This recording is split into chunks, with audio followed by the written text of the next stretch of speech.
progressive theater artists playing punk rockers, and we really connected. We never, hooked up in real life, but we were close, and my girlfriend was really jealous of that, so she told me that she had a crush on David Boreanaz.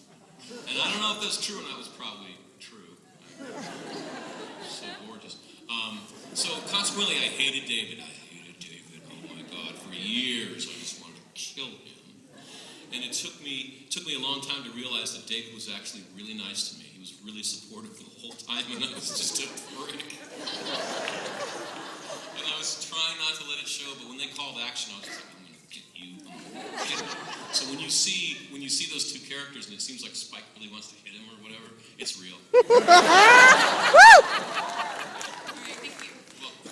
Thank you so much. Great question and great answer. Oh, hey. Hi. Dr. Who. Yeah. So, I don't know if you saw recently, but BuzzFeed put up a list of all of the Buffy episodes ranked worst to best. And Sarah Michelle Gellar put in her opinion on Twitter about some of the episodes that she thought should have been ranked higher. So, I was wondering if you have a favorite episode of Buffy, either overall or your favorite one that you filmed. The Body. The Body. Yeah. I remember Joss came in and he apologized that I wasn't in that episode, and I was like, dude, Spike doesn't want to be within 20 miles of this script. He has nothing to do with this story. This is awesome. And I got the week off. So. Great episode. Have fun, guys. I'm going to bed. We were known as Buffy the Weekend Slayer. Because there's literally people that would not come to work on Buffy because we work too hard. Like normally on a TV show, you work 12 hours and they cut it because you have to start paying the crew golden time, like time and a half, or double their pay after 12 hours. But with Joss just didn't care. He's like, I'll find the money, get the shots. And we would start work at 4:30 in the morning on Monday, and we would only end our week when the sun came up Saturday morning. So we were all tired. So yeah, if I wasn't in an episode, I've never complained about that. Other people would be like, "Give me more to do. Give me more to do." I was like, I'm good. Thank you so much. Great question, great answer. Over here. So which was the worst? Like, what did they say was like the worst episode? Beer bag.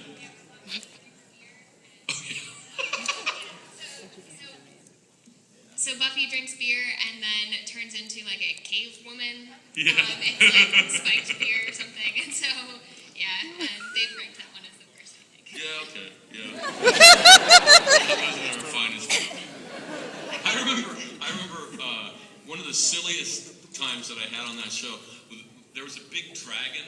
Like, for weeks, everyone was talking about this $250,000 dragon that they were going to have. And they were going to have 4 puppeteers inside this dragon. And it was like a big deal. We were all like, cool, dragon. And the thing is that it was made out of a foam. And they didn't take into account the fact that they were going to be spraying this big, huge puppet with water for 12 hours. And it got really heavy. And suddenly the dragon just starts like twitching.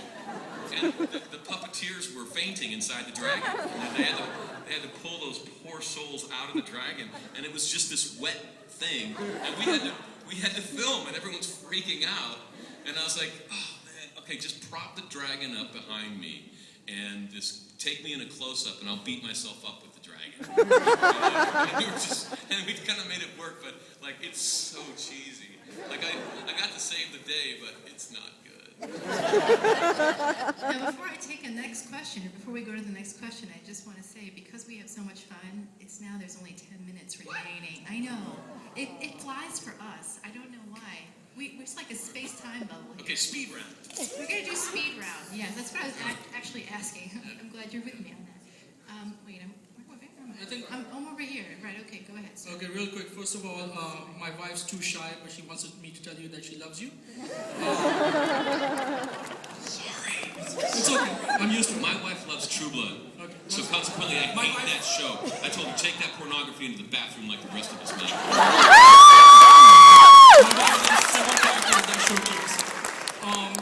Spike is one of my top 5 favorite characters of all time.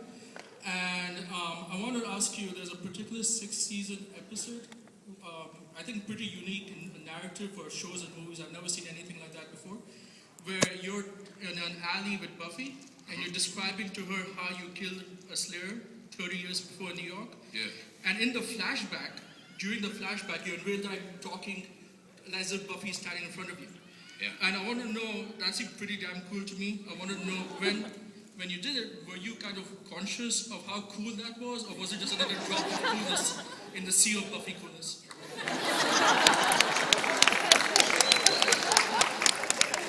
The thing is, if you concentrate on if you're cool or not, you start posing, trying to look cool, and at that point you're a poser. So it was my job just to care about everything that I did, be passionate about it, and then trust that they are going to make me look cool. So, but I was really trying not to concentrate on that. In fact, most of the time when I was playing Spike, I felt like a loser. I felt like a bum. I felt like a alley trash. Like worthless. Well, That makes us all so sad. well, that's a villain, man. Like a villain does not have a great self-esteem. That's why they're a villain, you know. So the truth of it was, I really felt not so great about myself most of the time. But that scene was awesome because for that Slayer they hired a stunt woman because she didn't have much dialogue, so she was so deadly. Oh my god! And we just beat the heck out of each other. But that set was one of the hardest ones I've ever done a fight scene on because it was like a real New York subway car, and so there was all sorts of bolts and rivets and hard edges all over the place. And she didn't get hurt. She's a professional. Like, I slammed in stuff all the time. Sweet, thanks. Thank you so much. Right over here, sir. Hi. So I started watching Buffy in about middle school, and it was basically a great excuse for me to watch sexy women kicking ass. What I'd like to know is, in your opinion, who was the sexiest female character on Buffy?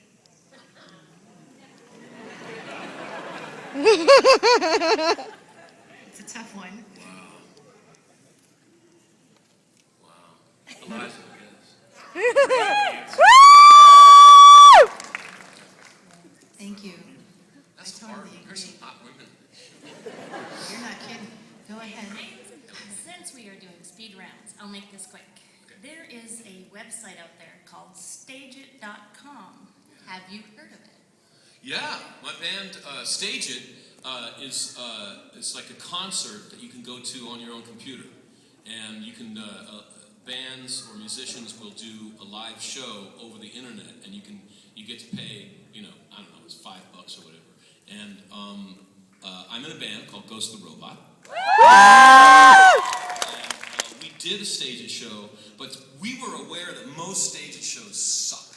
It's usually someone just gets a computer and they just film themselves on the computer with the computer camera and the computer microphone, and the sound quality is just horrible.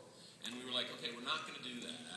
So we went to a professional television studio that had professional lighting, professional camera work, and most important of all, professional microphones, studio quality stuff. And our show was the highest watched, at that time last year, it was the highest watched show that ever happened on stage.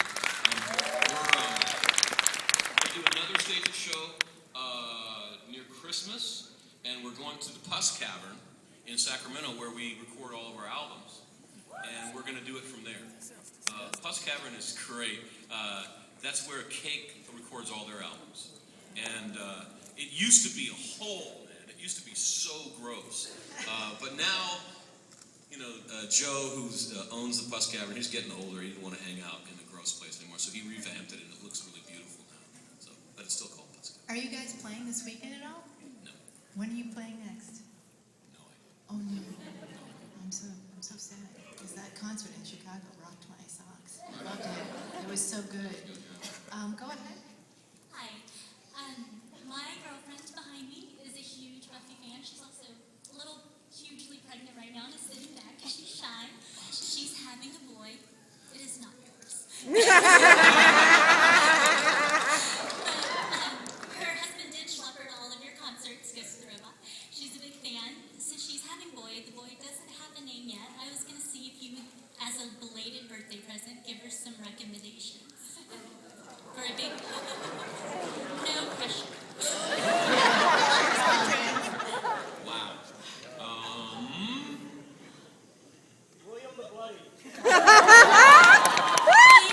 I have a son, and I wanted to name him Jack. I thought that was the coolest, or Max. I thought those were great guy names, say Max. And I wanted it to be Jack, not Jonathan. On the certificate, I wanted just Jack. I didn't want anyone calling him Johnny or stuff like that. My last name's Jackson, so Jack Jackson. Yeah, Max Jackson. Max Jackson. That sounds like a hero. Max Jackson. Yeah, we named him Sullivan. My son is named after the first soldier that fell in the Battle of Bull Run in the Civil War. He was a poet, and he wrote this beautiful letter as he was marching to Bull Run. He wrote this beautiful letter back to his wife, saying, "I know that I'm going to die. I've seen what happens in these battles, and I am definitely toast. But I will always be with you when the wind is on your cheek. That'll be me."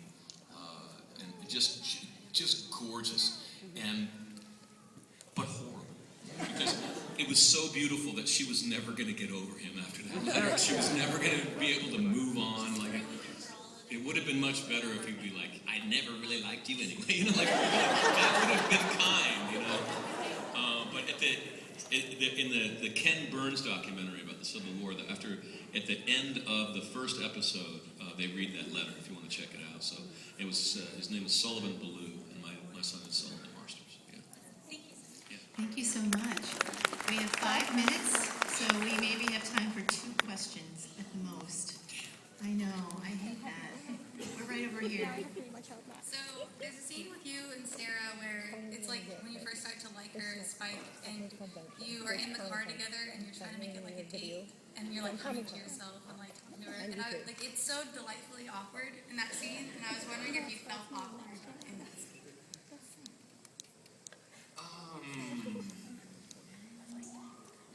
Like first date. No, it was just delicious. Between the words action and cut, that was heaven. Yeah. I was just waiting for that magical word, action, when everyone else has to shut up and let me go. Because everyone's talking on a set all the time. They're all working together, and then they say that magical word, and there's this beautiful silence where everyone's even breathing carefully because the microphones pick everything up. So it goes from a complete chaos to like church.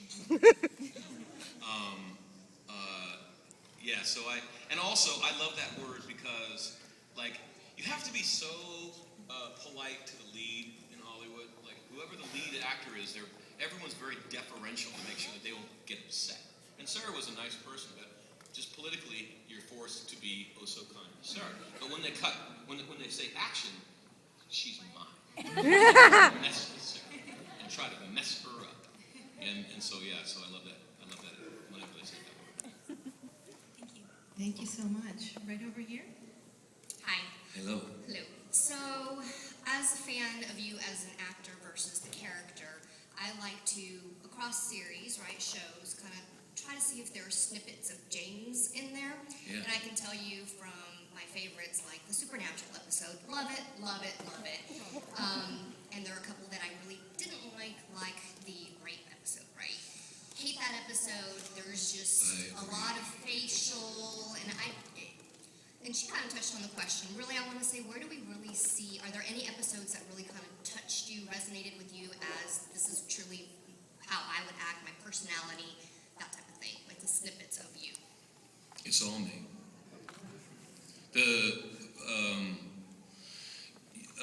Let's see. The camera wants a real event. It doesn't want your idea of a real event. It wants you to actually reveal something about yourself. So you're trying not to lie. You're trying to actually bravely show people a side of you that you may not even want to admit to yourself, but you just go there because that's the job. But seriously, that's all me. None of that's a lie. All the weird, nasty, gristly bits of myself I've just barfed out in front of the camera over my life. Yeah, but hopefully none of it's a lie. Yeah. I think that really shows in what you do. It's very authentic to me. That's why we love you so much. Right on. Hard not to fall in love with somebody who's genuine like that. Thank you so much. You're welcome. One more question, I think. By the over way, here. have you seen Moonshot? Ooh. Okay. That's good. Yeah, but Buzz Aldrin. I got to play Buzz Aldrin. I'm the only person to play Buzz Aldrin as a lead in the world. And Buzz saw it, and he thought it was good. It was good. They told me Buzz was the rock star of the mission. You got to play him like a rock star. And I was like, okay. Right. One last question, and I'm so sorry. I really am. I know. But go. If you haven't seen Moonshot, go to iTunes. You can rent it. Andrew Lincoln from Walking Dead plays Michael Collins, the third astronaut, and he's doing a very subtle Christopher Walken impersonation for his American accent. And I caught him, and I was like, "Dude, are you doing Chris Walken?" He's like, "Oh, you caught me. Oh God." He was just doing it. He was just doing it to please himself. Like it was an in-joke for only him. So, yeah. Oh, thank God. Okay. So I got a photo with you yesterday, and I'm so glad to know that you're cool. And I didn't have enough for a signature, so I just stood outside your booth, and I think I creeped you out, and I'm sorry. But you're so cool. And I was just wondering, because you're my favorite character in Buffy, but Giles is my second favorite character, and one of my favorite things about it is your relationship with Giles and how much you just hate each other. Yeah. And I was wondering how you two get along in real life, you and Anthony Head. He's great question. He's my favorite actor on that show. Like I learned most of what I know about film acting from him. Like because I came from stage, so I was kind of too big all the time. And I remember shooting with Tony, and he wasn't doing anything. He was like mumbling. And I remember thinking, old man, drink some coffee. And then I saw the scene, and he kicked my butt. He wiped the stage with me, just because he wasn't lying. He wasn't performing. He was just being real. And I realized I don't know anything about film acting. I've got to dump anything that I think I know about acting comes from stage, and it's just not applicable on a sound stage. And so I would set up an Apple box, which is just a box, and sit on that when Tony was filming. Even if I had the day off, sometimes I'd come in to watch Tony work and just take notes. Yeah, he's awesome. Really cool dude too. Well, thank you. Yeah. Thank you so much. He's a good dad, good husband, good dude. And he saved my accent too, by the way. Okay, I said bullocks once because they misspelled it in the script, and he comes up to me after I filmed it. He's like, "We don't say it like that, you prat." I'm going to help you because I'm going back to England and I've got to hold my head up. So he would forego lunch and we'd go over my script every week, and word by word he would make sure that I had the accent right because it wasn't so good in the beginning. Yeah, he saved me. Fantastic stories. I love it. You are one of my favorite guests. Now, audience, before you leave, James, tell us where you're going to be for the rest of the day, tomorrow, and anything new coming out. I'm going to be here, man. I'm going to be signing autographs, taking pictures with people, shaking hands, sitting on my butt, waving a pen, and being nice to people. Yeah. Awesome. Anything new coming out that we can look for? I think I'm doing a French television series called Metal Hurlant, which is, in English, it's Heavy Metal, which is a really cool comic book and a really cool movie back in the 80s. It's like The Twilight Zone. It's like really good characters, horrible ending for everybody involved. And it's all episodic. I've done 2 of them. The first one that I did was about an 18-year-old girl that wakes up in a bomb shelter. And her next-door neighbor is down there with her, and it's played by me. And he says, World War III has started. The missiles have already been fired. I happen to have a bomb shelter, but I didn't have time to tell you all this before, so I just knocked you over the head and dragged you down in here. Don't open the front door. And she's got to figure out if he's lying or not. Oh God. It's so sick. And the ending is so horrible. It's so bad. But that is probably going to be on the Sci-Fi Channel next year. Yeah, it's a huge hit all over Europe, and they're really good. They're all in English. You never know that it was produced by French people. It's all English. But yeah, that's what. Awesome. We look forward to that. You are one of my favorite guests. I just so love you. Thank you, audience, and thank you, Jay.